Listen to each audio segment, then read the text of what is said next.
China is very proud of the high-speed train, right? I mean, they claim to have the more, they love high-speed railway. But one of the small things like those bearing, use heavy-duty car bearing. I mean, they need special steel, and China cannot manufacture those steel, even though China make most of the steel in the world, but they just cannot make those types of steel. They have to import it from countries like Japan, for example.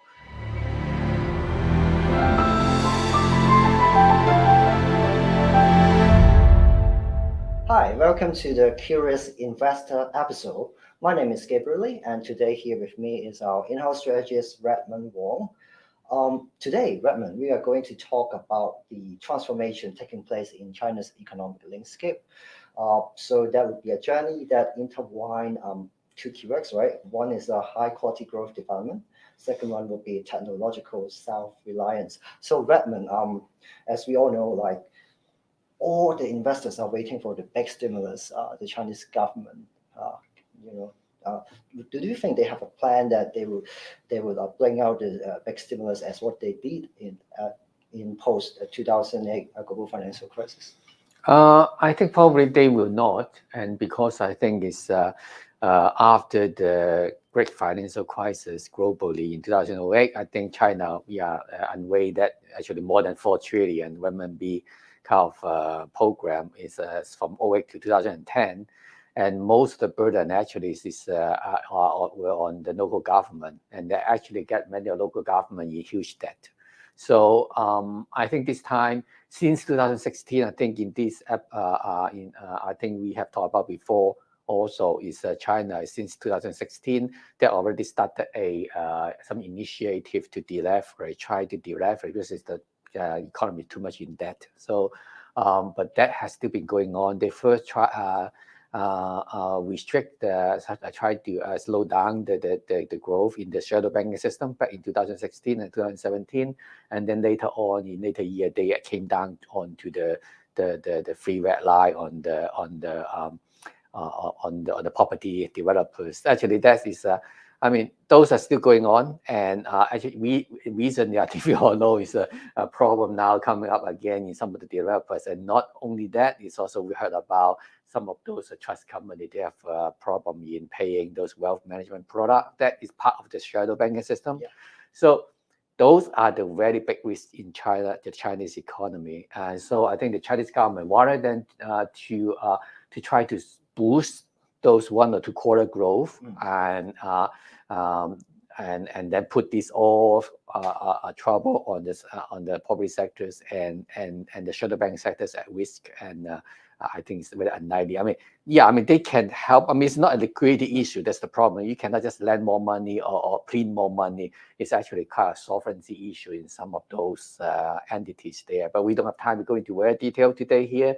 But the thing is, China want to focus on a new economic model that more focusing on productivity and so on. So you read a lot recently on the newspaper about high quality development. I mean, what does it mean? It's really I think really is talking about technology, self-reliance, and more productivity growth, and also agriculture modernization, more like food security, basically.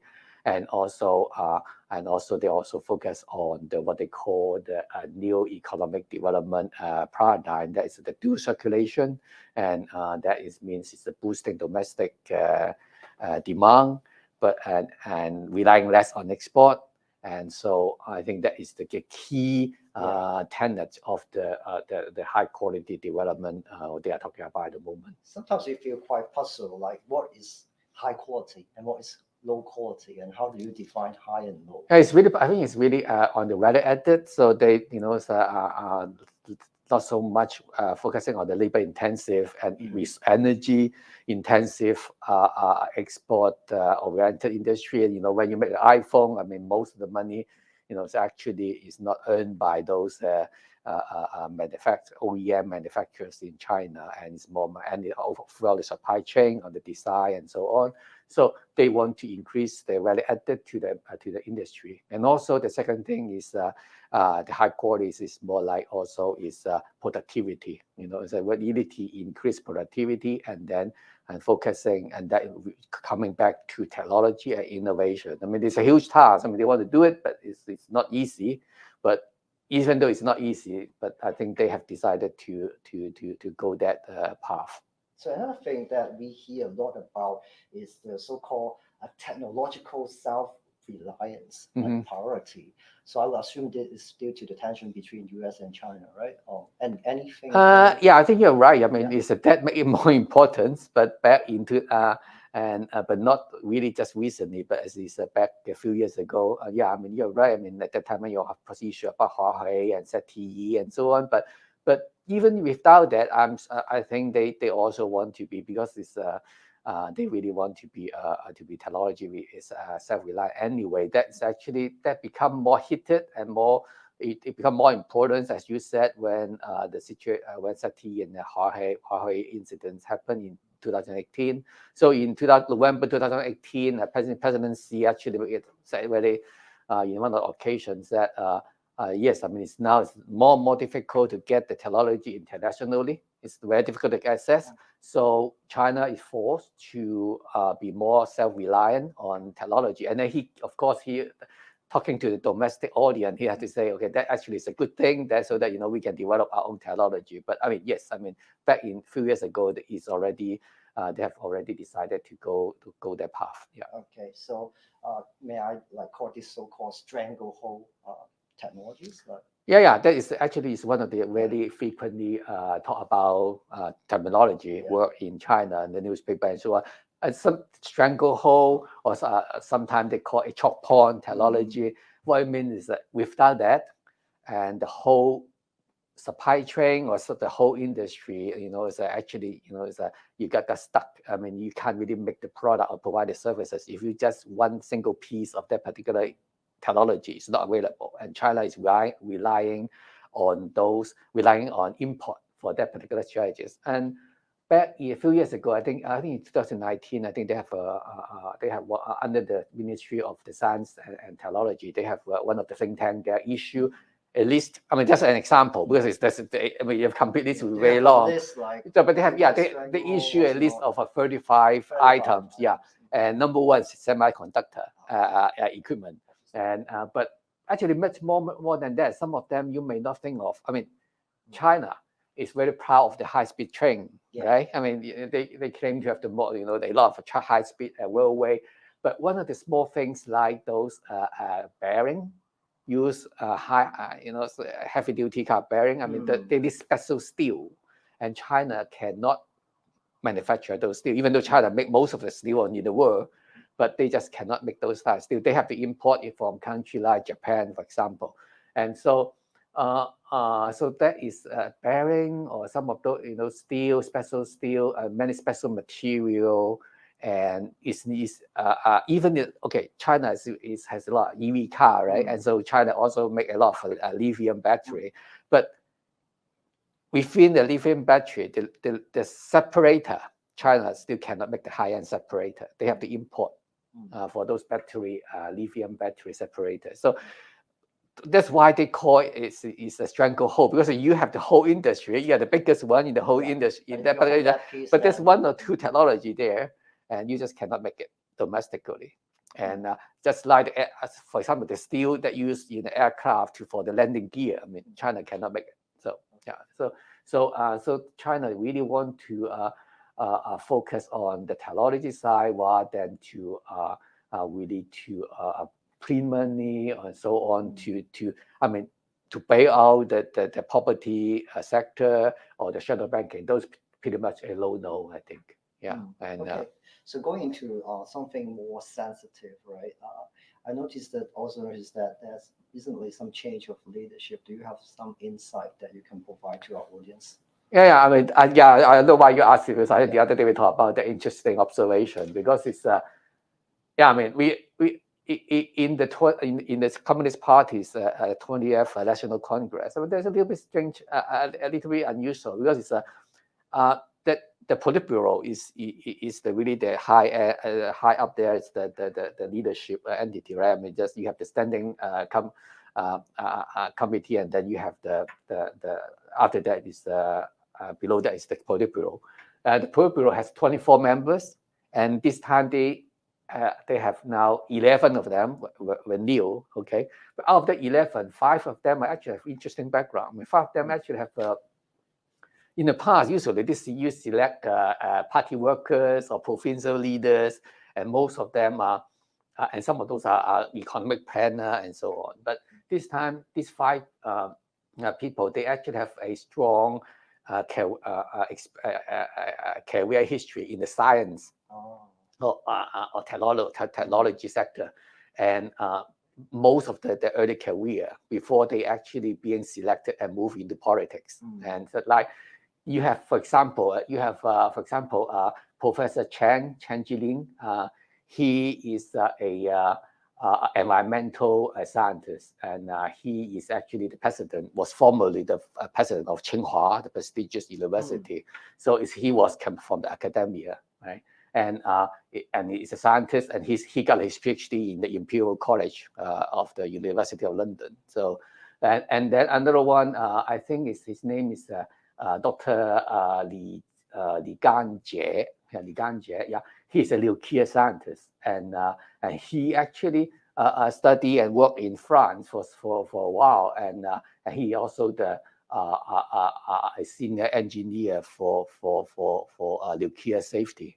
Environmental protection, science. And then you have 2 actually from the space. One is it's a Professor Ma Xingrui. Yeah, Ma Xingrui, and he is a space. He actually is in charge of the space program for the lunar exploration to the moon, right? And then he's a space scientist. And then another one, Dr. Yuan Jiajun, is a rocket scientist, and he also worked as a deputy commander for the Chang'e program. There's also the same exploration to the moon, and so I mean, they all came from a science background. Of course, before they moved to the Politburo, they have a political career. I mean, they became a provincial officer, but that period is rather short. I mean, they spend a lot of time in the science. So I'm not saying that but the fact that selecting those people into the Politburo mean a lot, but it's interesting twist. I mean, it's you select actually not from the economic planning or the bureaucrat. It's more from science background. Probably it signifies Xi Jinping and also the leadership's emphasis in the importance of development and science and technology. And if you remember, even in the US in the past, I mean, a lot of technology, yes, I mean, the innovation will come from the private sector, but a lot of those initial basic research and science that actually stimulate the development of the innovation afterward, it came from the government and the military. And like the cell phone you are using, the internet, they all initially came from the military in the US. I see. Yeah. So like any investment opportunities after all of this observation. Yeah, of course. This is the episode for investment. Yeah. So I think it's a lot of those opportunities. I mean, number one, first, I mean, last time we talked about some of the internet company. They have the cloud computing and a lot of computing capability. So the AI and all those development, I think those internet companies like Alibaba and Baidu, though, they are still not a bad ideas, it's especially when they sold off and reasonable valuation. But for those technology and science development in China to benefit from that, probably we need to go beyond those large names. We probably need to some of the A-share company, and of course for us here in APAC, in Hong Kong, Singapore, Australia. I mean, not within China is. Maybe it's more difficult to do research on individual companies, especially those with emerging technology. But there's some solution. For example, within those, I think now you have the ETF. Now you can do it A-share ETF. You can buy through the Stock Connect through Hong Kong, and so around 50 of them actually have a theme is either in green transformation, new infrastructure like 5G, and also you have in environmental science, and you have also in some of the innovation, technology innovation. They got a theme more or less on this kind of technology innovation and also the new infrastructure. And it also, there's also one in agriculture. And so, and those may be interesting, and those are available for investors here in Hong Kong, Singapore, and Australia. And I think that is a viable option. Is to, of course, our investors still need to do some research into those ETF. If this is not a recommendation for investment, it's just sharing some idea. I'm just providing an option, and to say something that, not just looking at the large name, but some of those interesting ETF, getting involved in the development in the science and technology in China. And rather than to spend all our time focusing, okay, whether the PBOC will cut rates again, or whether they will print money, and whether the property market, I mean, it's more focusing on stock that may benefit from the policy tailwind and more structurally in the growth industry, and rather than to focusing back on properties and so on. And also I know some of the investors like banks and so on; those will pay high dividends. In fact, I'm a little bit concerned about the profitability of Chinese bank and also insurance company going forward. I think financial sector will be having some turmoil, and after so actually what's going on in the property sector now is back to the shadow banking, and then so the financial is probably not something we think that most is interesting. And technology innovation,